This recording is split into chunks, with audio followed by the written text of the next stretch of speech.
माननीय मन्त्रीज्यूहरू, सञ्चार माध्यमका सञ्चार क्षेत्रमा क्रियाशील अगुवा साथीहरू,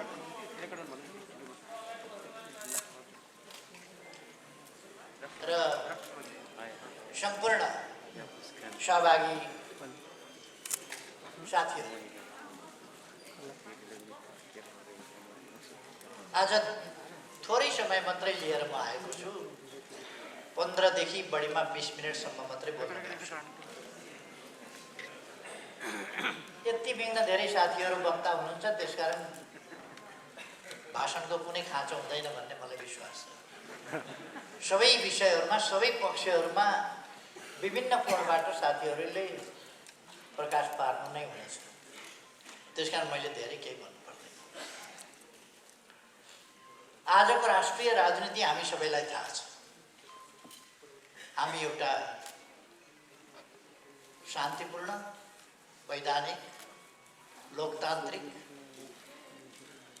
विधि र बाटोबाट राष्ट्रियताको पक्षमा, लोकतन्त्रको पक्षमा,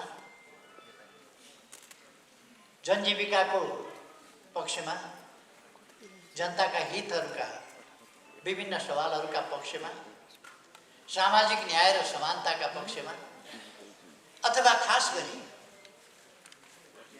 हामीले लडेर ल्याएको संविधानको रक्षा गर्ने, हामीले लडेर स्थापित गरेको संघीय लोकतान्त्रिक ढङ्गले ठम्म्याएका छौँ, तोकेका छौँ समृद्ध नेपाल, सुखी नेपाल। नेपाल समृद्ध हुनुपर्दछ र नेपाली सुखी हुनुपर्दछ। मैले थुप्रै ठाउँमा स्पष्ट पारेको छु, समृद्धिले मात्रै सुख हुँदैन।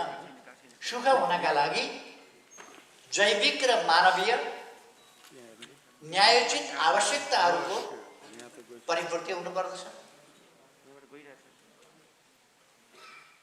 सामाजिक न्याय र समानता हुनुपर्दछ। निर्भय वातावरण हुनुपर्दछ, भयरहित वातावरण। कसैबाट अपमानित हुनु नपर्ने, सम्मानयुक्त जीवन बाँच्न पाउने त्यो अधिकार सबैमा हुनुपर्दछ र त्यो अनुभूति सबैमा हुनुपर्दछ। त्यस्तो परिस्थितिमा मात्रै अधिकार सम्पन्न, अवसरसम्म पुग्न पाउने समतामूलक समाज, निर्भय समाज, सम्मानयुक्त समाज, सभ्य समाजमा मात्रै मानिस खुसी हुन सक्दछ।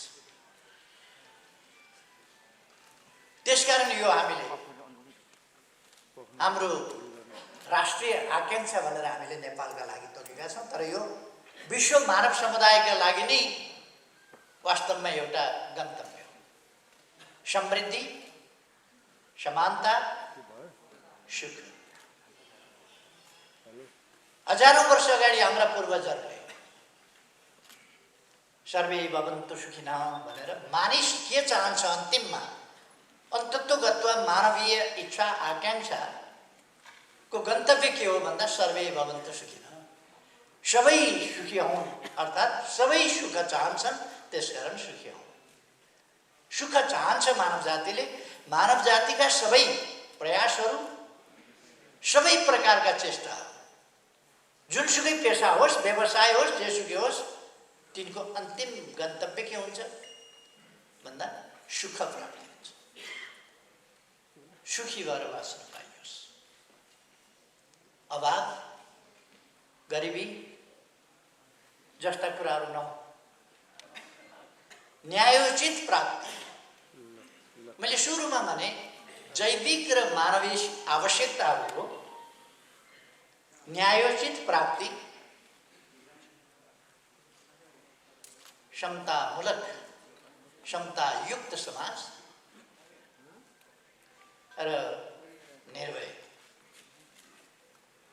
सम्मानयुक्त जीवन, यही मानव जातिको सुखको बाटो हो। हामीले त्यो लक्ष्य निर्धारण गरेका छौँ।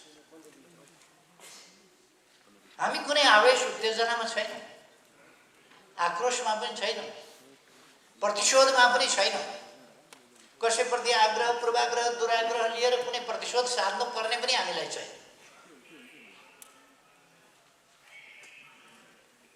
हामी रातो झन्डा फहराउनेहरू हौँ, पेरिस डाँडामा जस्तो कालो झन्डा फहराउने होला होइन। हामी रातो बेलुन उडाउनेवालाहरू हौँ, कालो बेलुन उडाउनेवालाहरू होइन। हामी सडकमा हिँड्दा रातो झन्डा बोकेर हिँड्नेहरू हौँ, काला झन्डा बोकेर हिँड्नेवाला हौँ। हामी रातो उज्यालो चम्किलो भविष्यतर्फको गन्तव्य हाम्रो हो, अन्धकारतर्फ अँध्यारोतर्फको गन्तव्य हाम्रो होइन। हामी आफ्ना गन्तव्यको बारेमा बहुतै स्पष्ट छौँ, बिल्कुलै स्पष्ट।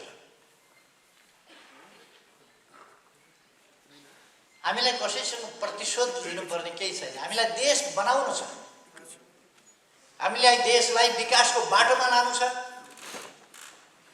सुशासनको बाटोमा लानु छ। त्यसका निम्ति हामीले भ्रष्टाचार न्यून गर्दै नियन्त्रण गर्नुपर्नेछ, समाप्त पार्नुपर्नेछ। र हामी हाम्रा ती उद्देश्यहरूमा, ती गन्तव्यहरूमा, ती बाटोहरूमा स्पष्ट छौँ। र देश बनाउन हामीले यी गन्तव्यहरूतर्फको यात्रा तय गर्नुपर्नेछ। यो हामीलाई खुरो बाटो छोडिदिन्छ त्यस्तो होइन। समाजमा विभिन्न प्रकारका तत्त्वहरू हुन्छन्, शक्तिहरू हुन्छन्, व्यक्तिहरू हुन्छन्। तिनले आफ्ना स्वार्थका लागि अनेक प्रकारका हाउभाउ गर्छन्।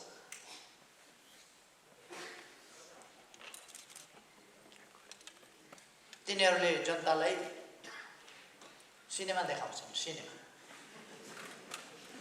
सिनेमा भनेको हिरो हुन्छ, हिरोइन हुन्छ, लभ पर्या हुन्छ धुमधाम, हिरोइन घाइते हुन्छ, सख्त घाइते, हिरो व्याकुल हुन्छ, दुखित हुन्छ, रुन्छ। वास्तवमा केही पनि होइन। तिनीहरूको लभ पर्या हो, लभ पनि होइन, घाइते पनि होइन, पिर पर्या पनि होइन, केही पनि होइन, सबै तमासा हो।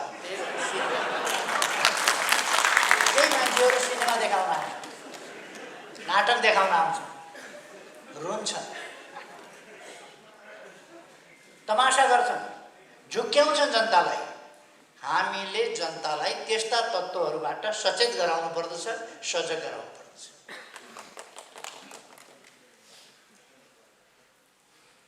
मानिसभित्र, मानिसका आन्तरिक रूपमा तीनवटा पक्षहरू हुन्छन्।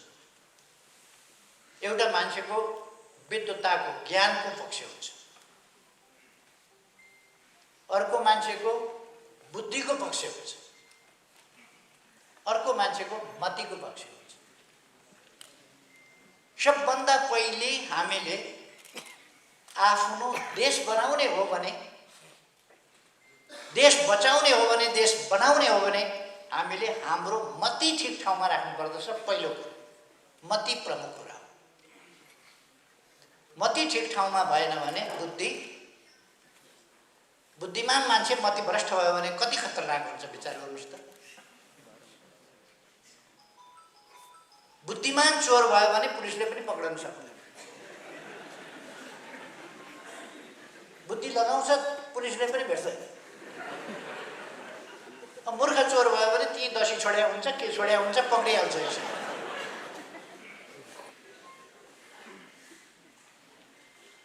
बरु भ्रष्ट मान्छे, अनैतिक मान्छे, बुद्धिहीन भयो भने राम्रो, बुद्धिमान भइदियो, मतिहीन मान्छे बुद्धिमान भयो भने खतरनाक हुन्छ। त्यसले बुद्धि खेलाएर बर्बाद गर्छ। ज्ञान भनेको विषयगत कुरा हो। ज्ञान भनेको भूतदर्शी कुरा हो।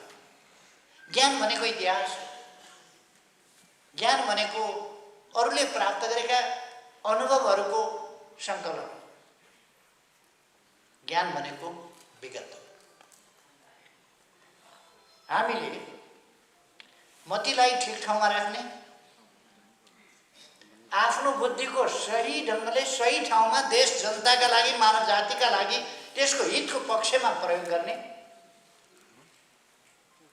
र आफूले प्राप्त गरेको ज्ञानलाई आधार बनाएर रचनात्मक ढङ्गले, सृजनात्मक ढङ्गले, इनोभेटिभ ढङ्गले हामी अगाडि बढ्ने।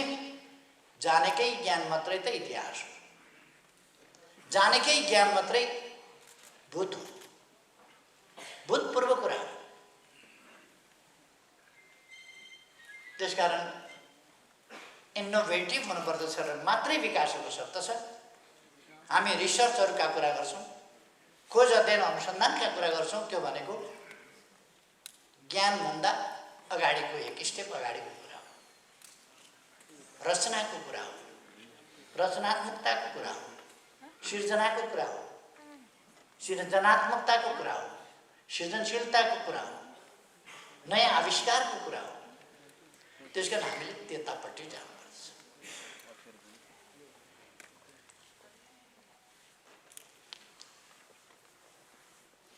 सबभन्दा हामी आज कहाँ छौँ भन्ने कुरा हामीले बुझ्नुपर्छ र हाम्रा कामहरूको परिणाम के हुन्छ भनेर बुझ्नुपर्छ। एक जमाना थियो,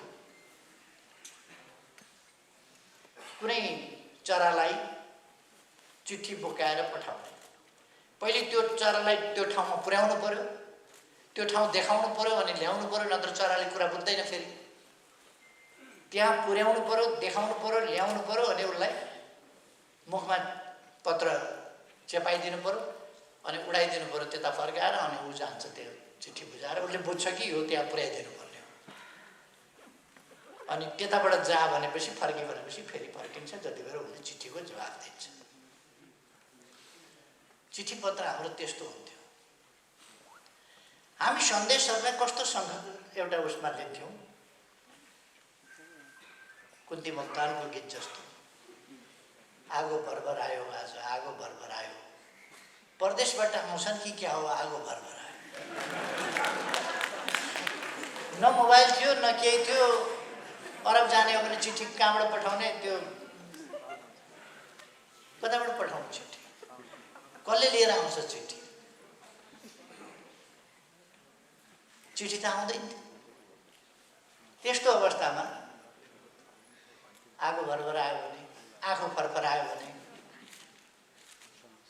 आदि यस्ता सङ्केतहरू खोजेर चाहिँ सन्देश मान्ने, आज पाहुना आउँछन् कि क्या हो यस्तो हो भन्ने चलन थियो। त्यो मैले आफैले पनि भोगेको हो। कुन्ती मोक्तानले गीत मात्रै गाएको होइन कि, हामी आफैले पनि भोगेको कुरा हो। यस्तो भयो, यस्तो हुन्छ कि क्या हो।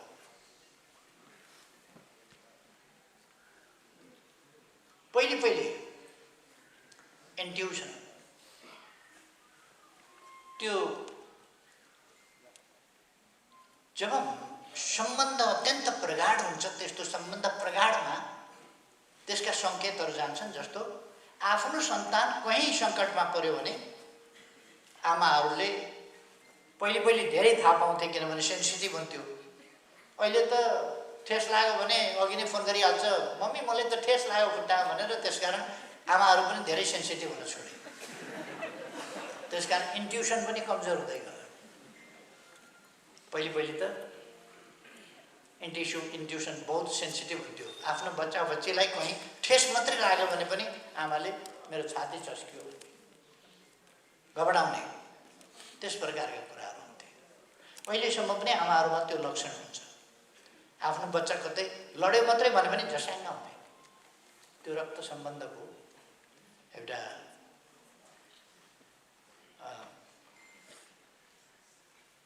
एक खालको टेलिपेथी। पहिले मान्छेहरूको टेलिपेथिक क्षमता अलिक हाई थियो। अब हामी यन्त्रहरूको प्रयोग गर्दै गयौँ र हाम्रो टेलिपेथिक क्षमता लगायतका अनेक इन्ट्युसन वा टेलिपेथिक क्षमता जस्ता कुराहरू न्यून हुँदै गए, कमजोर हुँदै गए। त्यस जमानाबाट हामी विकास गर्दै आयौँ। 20औं शताब्दी हरेक क्षेत्रमा, विज्ञानको प्रविधिको क्षेत्रमा, खास गरी यातायात र सञ्चारको क्षेत्रमा, हवाई यातायात होस्, अरू क्षेत्र होस्, यी क्षेत्रहरूमा असाधारण प्रगति गर्यो र 20औं शताब्दीको एउटा शताब्दी असाधारण प्रगतिको शताब्दी रह्यो। असाधारण प्रगति। यो सामाजिक परिवर्तनको सन्दर्भमा, सामाजिक जागरणको सन्दर्भमा, सामाजिक चेतनाको सन्दर्भमा अथवा वैज्ञानिक खोज अध्ययन अनुसन्धानको क्षेत्रमा, चिकित्सा विज्ञानको क्षेत्रमा, अन्तरिक्ष विज्ञानको क्षेत्रमा, अनेक क्षेत्रमा यो असाधारण उन्नति प्रगतिको शताब्दी रह्यो 20औं शताब्दी। चन्द्रमामा मान्छे पनि त्यही बेला पुग्यो। सामाजिक न्याय र समानता सहितको प्रणाली हुनुपर्छ भनेर अक्टोबर क्रान्ति जस्ता क्रान्तिहरू त्यसै समयमा भए। वर्गीय उत्पीडन हुन हुँदैन, अब गरिबलाई गरिब भएर बस्न मन्जुर छैन भनेर जनताले शोषण र दमनका विरुद्ध शङ्खघोष गर्ने अवधि पनि त्यही रह्यो। महिलाहरूले समान अधिकार प्राप्त गर्नुपर्छ भनेर मजदुरहरूले विभिन्न मागहरू राखेर आन्दोलन गरेर ट्रेड युनियनका अधिकारहरू प्राप्त गर्ने अवधि पनि त्यही रह्यो।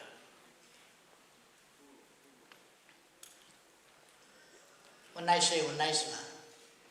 आइएलओ बन्यो। 1919 देखि त्योभन्दा अगाडि त्यही शताब्दी वास्तवमा ट्रेड युनियन मुभमेन्टका लागि, यद्यपि मजदुर आन्दोलन 1831 देखि सुरु भयो। फ्रान्सका लियोका मजदुरहरू, तान बन्ने मजदुरहरूबाट सुरु भयो। तर त्यो बढ्दै गएर चार्टिस्ट आन्दोलन आदिको रूप हुँदै पेरिस कम्युन हुँदै, तर त्यो एउटा विकासको आधार मात्रै खडा हुँदै थियो, चेतनाको आधार मात्रै, न्याय र समानताको आधार मात्रै खडा हुँदै थियो। 20औं शताब्दी यस्तो शताब्दी बन्यो जो वास्तवमा परिवर्तनको शताब्दी, खोज अध्ययन र अनुसन्धानको शताब्दी बन्यो र समाज सबभन्दा तीव्र गतिमा परिवर्तन त्यसै बेला। टेलिभिजन 20औं शताब्दीको देन हो, मोबाइल 20औं शताब्दीको देन हो, यस्ता अनेक कम्प्युटर 20औं शताब्दीको देन हो। यी सबै कुरा 20औं शताब्दीका देन हो। 20औं शताब्दी तीव्र विकास र परिवर्तनको शताब्दी रह्यो। आज हामी 21औं शताब्दीको 2 दशक पार गरिसकेका छौँ। 20औं शताब्दी त्यो तीव्र विकासको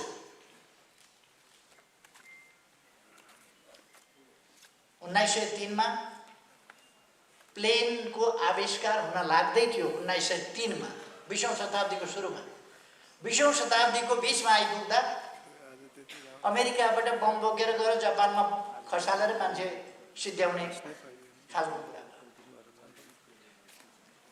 पहिले बारुदसम्मको विकास थियो, परमाणु अस्त्र, एटम बम, एटमिक इनर्जी आदिको शताब्दी भयो 20औं शताब्दीमा पुग्दा। यसै गरेर सञ्चार क्षेत्रका उपलब्धिहरू पनि साह्रै ठुला ठुला उपलब्धिहरू भए।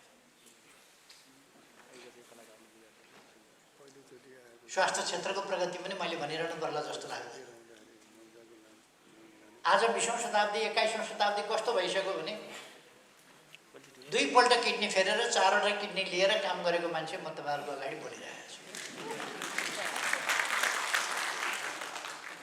यो 20औं शताब्दीको उपलब्धि हो, 20औं शताब्दीको योगदान हो। 20औं शताब्दीको सुरुमा मान्छेमा एउटा सुँगुरको किडनी पहिलोपल्ट राखेर कोसिस गरिएको थियो पहिलो दशक, 20औं शताब्दीको पहिलो दशकमा। 20औं शताब्दीको मध्य 1953 तिर आइपुग्दा अनि अलिक किडनी ट्रान्सप्लान्ट सुरु भएको थियो।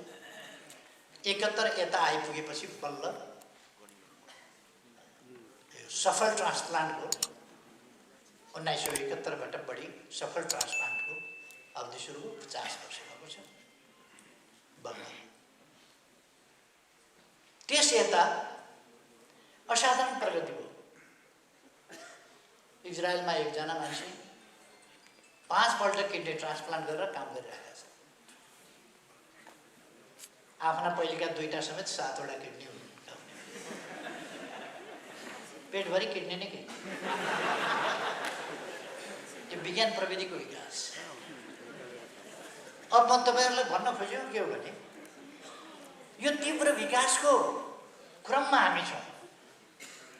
तीव्र विकासको क्रममा।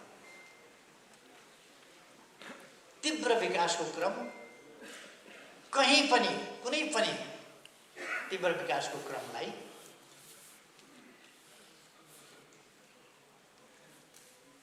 त्यो रोक्ने प्रयासहरू हुन्छन्,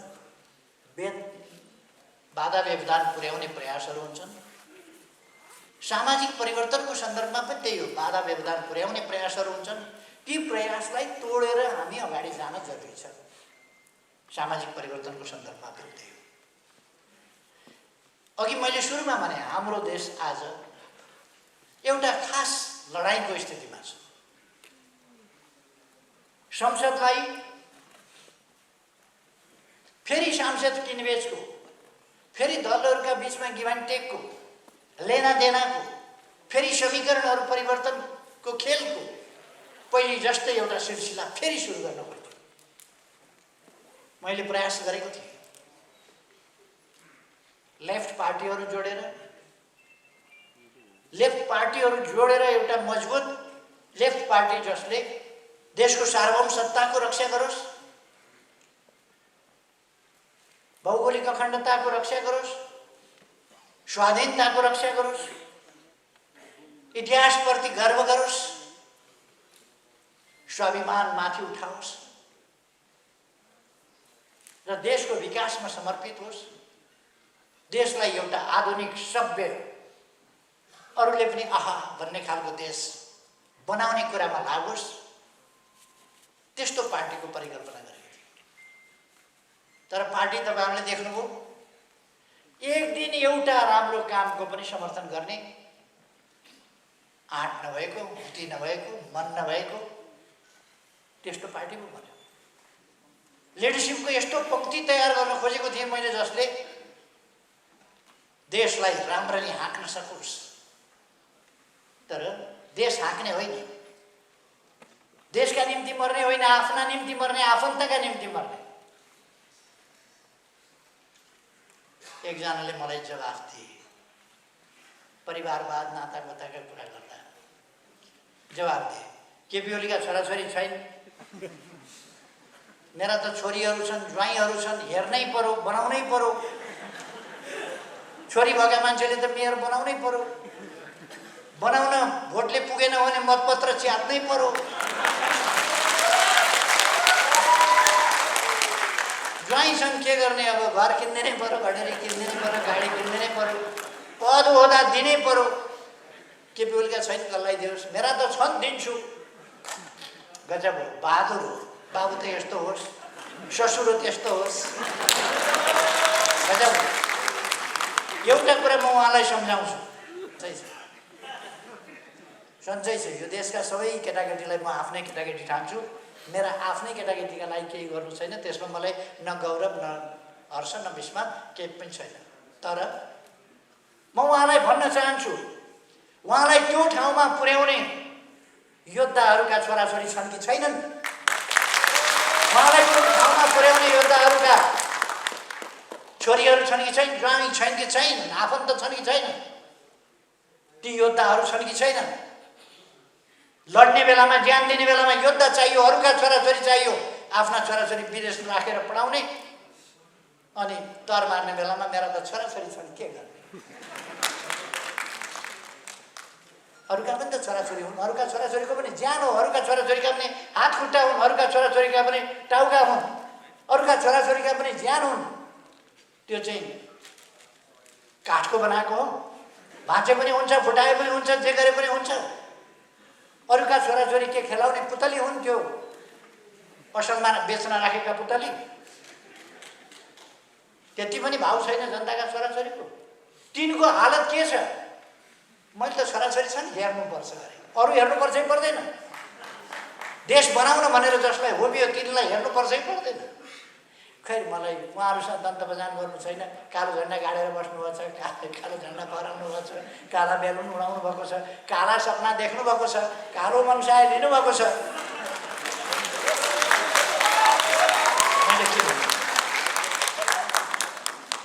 त्यो त मलाई केही भन्नु छैन। तर हामी म साथीहरूलाई भन्न चाहन्छु, आज 21औं शताब्दी झन् तीव्र गतिका साथ अगाडि बढेको छ र यो तीव्र गतिका साथ अगाडि बढेको शताब्दीलाई हामीले पूर्ण रूपमा सदुपयोग गर्नुपर्दछ। सचेत ढङ्गले देशको रक्षा, देशको विकास, देशको स्वाभिमानको रक्षा, देशको आर्थिक उन्नति र देशको सभ्यतामाथि हमला भइरहेको छ। हाम्रो सभ्यतामाथि तपाईहरु पनि कति होशियारी साथ, कति बेहोसी साथ लेख्न पर्यो भने तपाईहरुलाई पनि बाआमा, हजुरबा, हजुरआमाहरुलाई तपाई भन्नुहुन्छ जस्तो लाग्दैन, तिमी भन्नुहुन्छ सबैले। किनभने अंग्रेजले यु भन्ने मात्रै हुन्छ, नातिलाई पनि यु, हजुरबालाई पनि यु। त्यसकारण त्यही सिकेर तपाई कसैलाई पनि भन्नुहुन्न, ए बाबु तिम्रो हालखबर के छ? किन त्यो हामी पछौटे यो तपाई तिमीवाला होइन, हामी चाहिँ एडभान्स तत्त्व, हामी चाहिँ यु वाला हो, यु यु। नक्कलबाजी बीबीसीले यु भन्दियो, युको अनुवाद गर्यो तिमी, तिमी चलाइदियो। उनलाई त हाम्रो सभ्यता, शिष्टता, मर्यादा, संस्कृति माथि हमला गर्नु छ भन्दियो। अनि हामीले हाम्रो भाषा, हाम्रो संस्कृति, आफूभन्दा ठुलालाई तपाई भन्नुपर्छ, त्यो छोडिदिएर यु वाला गएमा गर्वका साथ। तर हामी फर्किनुपर्छ। हामी न्युक्लियस फ्यामिली भने जस्तो चराको गुण जस्तो होइन। एउटा भाले, एउटा पोथी, दुईटा अन्डा, अलिकति सानो छैन्जेल चल्ला चुन्चु गर्छ, मुखा खुवाइदियो, अलिक घटभर लागेपछि भुर्र उड्छ, न बाउ चिन्छ, न आमा चिन्छ, न छोरा चिन्छ, न छोरी चिन्छ। हामी त्यस्तो होइन। हामी एउटा पुरानो इतिहास भएको, सभ्यता भएको, हामी आत्मकेन्द्रित आफू मात्रैवाला होइन। हामी हाम्रो परिवार, हाम्रा बा, हाम्री आमा, हाम्रा हजुरबा, हाम्री हजुरआमा, जुन हजुरआमाले हाम्रा बा आमालाई पनि जन्म दिएर हुर्काएर अनि हामी आउन पायौँ। त्यसकारण हामी हाम्रा हजुरबा, हजुरआमा, जिजुबा, जिजुआमाहरूलाई सम्मान गर्छौँ, आदर गर्छौँ। खुट्टामा शिर राखेर ढोग्ने हाम्रो चलन छ, आदर सम्मानका साथ। हजुरबा, हजुरआमा, बा आमालाई ढोगेर कोही बिरामी भयो, संक्रामक रोगले सताएर मर्यो भन्ने सुनिएको छैन। Hi daddy, how are you? Hello daddy, mum, hello. आज हामी बोल्ने तरिका त्यो छ, हाम्रो तरिका त्यो छ। हामी हाम्रो आदरका साथ अभिभावकहरूसँग व्यवहार गर्छौँ, हाम्रो चलन त्यो छ। यो मामुली कुरा देखिन्छ, तर यो मामुली कुरा होइन। समाजलाई पहिले तिमी भन्न सिकायो, तिमी भनिसकेपछि के भयो? तिमी भनिसकेपछि अरू कुरा पनि भन्नु। सम्मान गर्न छोडेपछि, हिजो गणतन्त्र हुँदा, के अरे राजतन्त्र हुँदा, दरबार हुँदा, त्यहाँ राजा हुँदा, राजाका श्रीमती हुँदा, राजाका छोराछोरी हुँदा, त्यसबेला हामी कसरी बोल्थ्यौँ?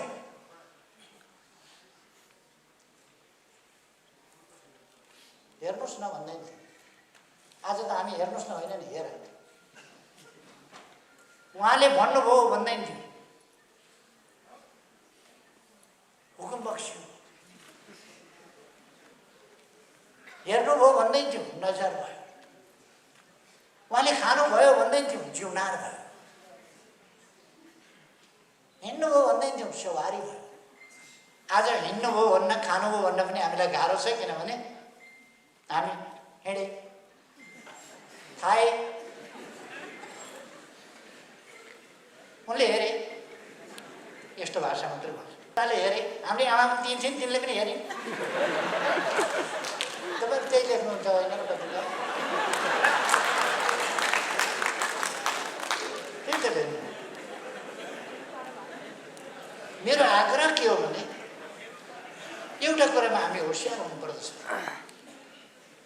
एउटा कुरामा हरेक देशको आफ्नो सामाजिक मूल्य मान्यता हुन्छ, प्रचलन हुन्छ। त्यो समाजलाई त्यो सभ्यताले, त्यो मूल्य, त्यो मान्यताले बाँधेको हुन्छ समाजलाई। सामाजिक प्रबन्धहरूले बाँधेको हुन्छ समाजलाई। नाता सम्बन्धहरूका कुराहरूले बाँधेको हुन्छ समाजलाई। त्यो समाज बाँध्ने कुरा हो, त्यसलाई लिएर भेदभाव गर्नुहोस् भन्ने होइन। तर त्यसमा बाँधिएको छ हाम्रो समाज, हाम्रो संयुक्त परिवारको। हाम्रा थुप्रै कुराहरू यति महान छन्, हाम्रा पूर्वजहरूले यति महान काम गरेका छन्, महान कुराहरू गरेका छन्। तिनीको हामी सम्मान गरौँ, ती बुझौँ, ती सिकौँ हामी।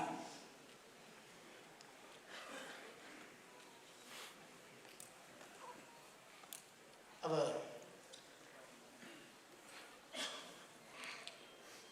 आजको 21औं शताब्दीमा संसार जगतले गर्नुपर्ने काम, पहिलो तपाईहरुमा के आवश्यक छ भने कुनै पनि शर्तमा, कुनै पनि अर्थमा तपाईहरुमा देशभक्ति किंचित कमी आउनु हुँदैन। देशभक्ति हुन्छ। देशभक्ति नभएको नेपाली त होला, नागरिकताको हिसाबले, प्रमाणपत्रको हिसाबले, वास्तवमा मनको विचारको भावनाको हिसाबले जसमा देशभक्ति छैन त्यो के नेपाली।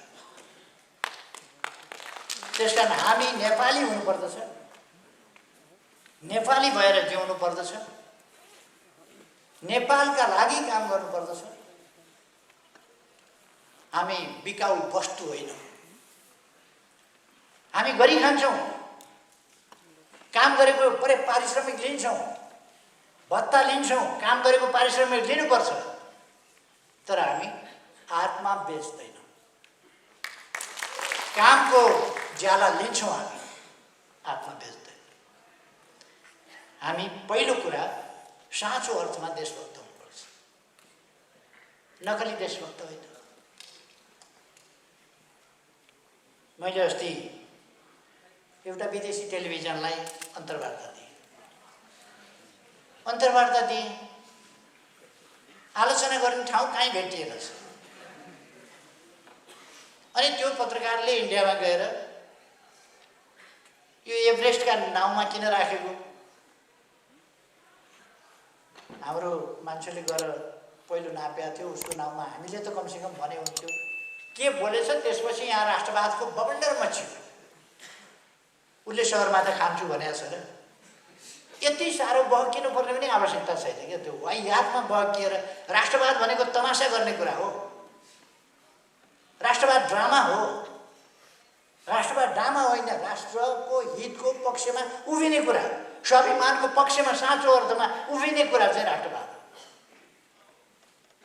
हो। केही भेटिएन भने एउटा नेताले भाषण गरे, यो अन्तर्वार्ता भनेको यो नौटङ्की हो, नौटङ्की नै हो, यो नौटङ्की नै हो। एउटा नेताले भाषण गरे, नौटङ्की नै हो। अनि कसरी नौटङ्की भयो त्यो बताइदिनुहोस् न त। त्यो छैन, नौटङ्की बोल्ने ठाउँ केही पनि रहेन। उहाँहरूले पनि कहिले कहिले विदेशीहरूलाई इन्टरभ्यू दिनुभएको छ। के बोल्नु भएको छ इन्टरभ्यूमा? देशको इज्जत राख्नु भएको छ। नकली कुरा गर्नु देशभक्ति होइन। साँचो अर्थमा हामीले हाम्रो देशलाई माया गर्नुपर्छ, यस देशका हितको पक्षमा उभिनुपर्छ। अर्को कुरा, मानव जाति सदैव अधिकारको पक्षमा हुन्छ। आफ्नो अधिकार, त्यो अधिकार प्राप्त गर्ने, प्रयोग गर्ने, अवसरसम्म पुग्ने अवसरको पक्षमा हुन्छ। तपाईहरुले ती कुरामा सचेत हुनुपर्दछ र मानव जातिको अधिकारको निम्ति, अवसरका निम्ति तपाईहरुले लेख्नु, बोल्नु, पढ्नु गर्नुपर्छ। अधिकार र अवसरको पक्षमा मान्छेले असमानता चाहदैन, समानता चाहन्छ। त्यसकारण तपाईहरुले मानव जातिका बीचमा असमानता होइन, समानताको पक्षमा वकालत गर्नुपर्छ। एउटा भर्खर डा लेख्न थालेकाले अस्ति भाषण गरे। केपी ओलीले महिलाको किडनी राखेको, त्यसकारण दिमाग खुस्कियो। महिलामाथि कत्रो अपमान लेखेका छन्। डा केमा लेखेका पनि थाहा छैन, के विषयको डा हो थाहा छैन। डा लेखेका छ, तर केपी ओलीको दिमागले काम गर्दैन अरे अहिले, किनभने किडनी चाहिँ महिलाको राखेको छ भनेपछि महिलाको किडनीले काम गर्दो रहेछ भनेपछि महिलाहरूको त दिमागले झन्, मैले एउटा किडनी लिएर राख्दा त काम गरेन भने दुईटै किडनी भएका महिलाहरूको त झन् काम गर्ने कुरो गरेन। यो खालको बुद्धि चाहिँ कहाँ छ भन्दाखेरि डा लेखेर के गर्ने? कुण्डा हो, कुण्डा के को डा हो, के को डा।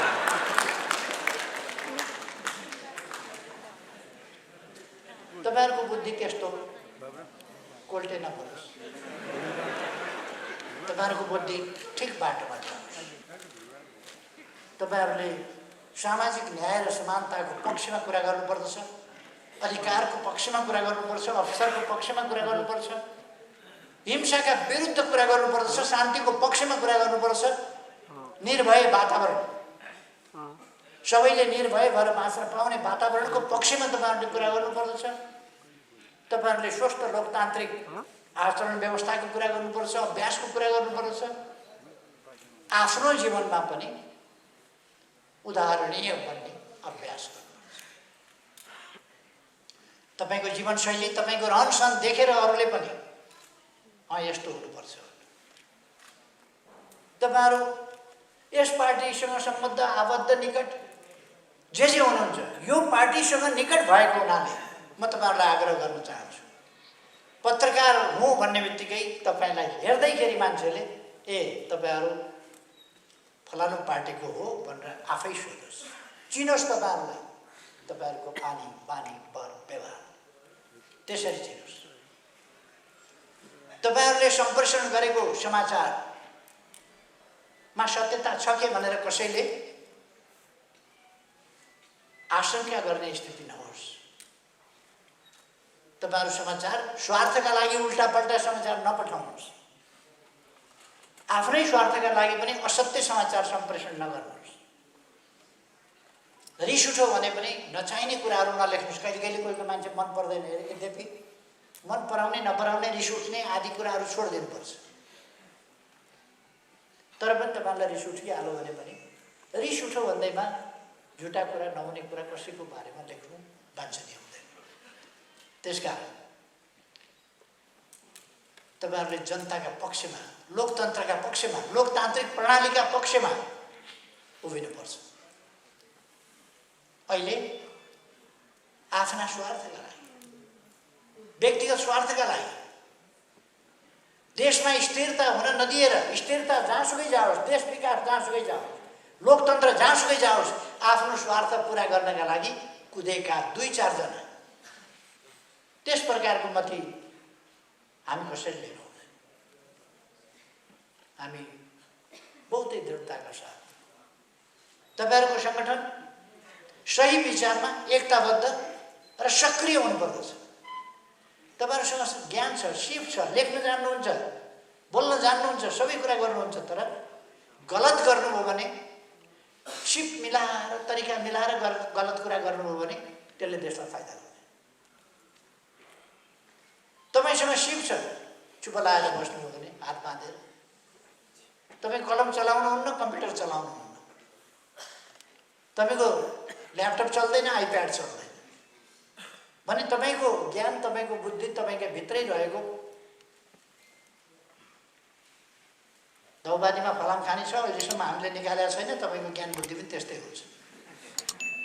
दौबादीमा फलाम खानी छ, अलिअलि फलाम भएर थोरै हिसाब दिनु डल्लो अलिकति भएर खानी छ, तर भर के हामीले निकालेको छैन। हामीले तपाईँले आफ्नो ज्ञानलाई, आफ्नो सिपलाई, आफ्नो क्षमतालाई प्रयोग गर्नु भएन भने दौबादीको फलाम खानी जस्तै हुन्छ, ननिकालेको। 21औं शताब्दीमा यति गतिसाथ अगाडि बढेको शताब्दीमा तपाईँले आफूलाई अप टु डेट राख्नु भएन भने, नवीकरण गर्नु भएन भने दैनिक तपाईँले आफूलाई नवीकरण गर्नुपर्छ। अत्यन्त तीव्रताका साथ दुनियाँ चलिरहेछ र तपाईँसँग त्यो नवीकरण गर्ने विज्ञान, प्रविधि, सञ्चार माध्यमको विकासले आफूलाई तीव्रताका साथ तुरुन्तै अध्यावधिक लगातार गर्ने त्यो अवसर तपाईँलाई उपलब्ध गराएको छ।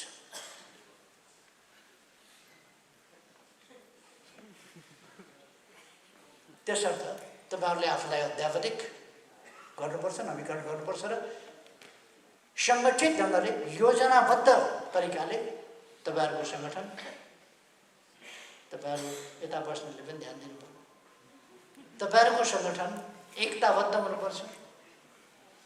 तपाईँहरूको सङ्गठन योजनाबद्ध ढङ्गले काम गर्नुपर्दछ र तपाईँहरूको सङ्गठन अत्यन्तै गतिशील हुनुपर्दछ। सबभन्दा पहिले त तपाईँको सङ्गठनले सही दिशा बोध गरेको हुनुपर्दछ, सही बाटो समातेको हुनुपर्छ, सही विचार बोकेको हुनुपर्छ, सत्यको मार्ग समातेको हुनुपर्छ। पीठ पत्रकारिताबाट सावधान। अहिले देशको ठुलो समस्या एउटा पीठ पत्रकारिता पनि। पीठ पत्रकारिता सत्य सुन्दिन। यो महात्मा गान्धीका 3 मादर जस्तै छन् केही पत्रिका, सञ्चार माध्यम। राम्रो कुरा देख्न पर्छ भने बरु आँखा छोप्छु, राम्रो कुरा सुन्न पर्छ भने बरु कान थुन्छु, राम्रो कुरा बोल्न पर्छ भने बरु मुख थुन्छु। तर सुन्दिन, हेर्दिन, बोल्दिन भन्ने केही छन्। अनि तिनले झुटो छाप्छ, गलत छाप्छ, जनतालाई दिग्भ्रमित पार्न यो काम राष्ट्रको हितको पक्षमा छँदै छैन, कुनै हालतमा छैन र हुनै सक्दैन यस्तो काम। तर कुरो के हुन्छ भने जब मान्छे स्वार्थबाट अन्ध हुन्छ अथवा जब मान्छे आत्मा बेच्छ, त्यसपछि त्यो नर्क पर्छ। नर्कमा गइसकेपछि फर्किनै सक्दैन, जिउँदै नर्क जान्छ। के गर्ने अब, त्यसलाई निकाल्नै सकिँदैन, त्यो त्यहाँबाट उत्रिनै सक्दैन। कुनै घाटमा, कुनै तीर्थमा नुहाउनुहोस्, जेसुकै गर्नुहोस्, लगेर जहाँसुकै जेसुकै गर्नुहोस्, पूजा अर्चना गर्नुहोस्, त्यसलाई योग गराउनुहोस्, व्यायाम गराउनुहोस्, ध्यान गराउनुहोस्, तप गराउनुहोस्, तर आत्मा बेचिसकेपछि। तपाईँहरूले एउटा प्याट्रियोटिजम भन्ने इङ्ग्लिस कविता हेर्नुभएको होला। त्यस्ता मान्छेको मृत्यु 2 पल्ट हुन्छ। एउटा मर्दाखेरि त भइ नै हाल्छ, मर्नभन्दा अगाडि बाँचेकै बेला हुन्छ मैले नर्क जान्छ भनेको थिएँ। नर्क गइसकेपछि त्यसपछि फर्काउनै सकिँदैन। ऊ त्यही संसारमा रमाउँछ, त्यहीलाई उसले बहादुरी ठान्छ। फलानालाई मैले आज ठोकिदिएँ, फलानालाई बिगार्दिएँ, दिएँ मैले आज दनक, गजबसँग दण्ड पर्छ। तर फेरि पनि म भन्छु सत्यमेव जयते। त्यस्ता खालका पीठ पत्रकारिताहरू आफै पर लाग्छन्। किनभने पीठ पत्रकारिता नगर्ने, पीठ पत्रकारितासँग जुझ्ने, साँचो पत्रकारिता गर्ने, पत्रकारिताको धर्म बचाउने, पत्रकारिताको धर्म फलाउने तपाईँहरू जस्तो समूह पनि छ। यो समूह विशाल छ, विशाल छ यो समूह, जो देशको पक्षमा, जनताको पक्षमा लड्छ, लोकतन्त्रको पक्षमा लड्छ, सत्यको पक्षमा लड्छ। तपाईँहरूको कलम त्यसै गरी चलोस्। मैले अघि 20 मिनट भनेको थिएँ, धेरै मिनट गइसकेछ। अब मैले बिदा लिनुपर्छ, मेरो अर्को फर्मल कार्यक्रम छ, म दौडेर जानुपर्छ। त्यसकारण मैले बिचैमा बोल्न खोजेँ। छोटो बोल्न सिकाउँला आज मन्त्रीजीहरूलाई भनेको, त्यो साथीहरूलाई धेरै धेरै धन्यवाद। तपाईँहरूको कार्यक्रम सफल रहोस्। तपाईँहरूमा धेरै धेरै शुभकामना।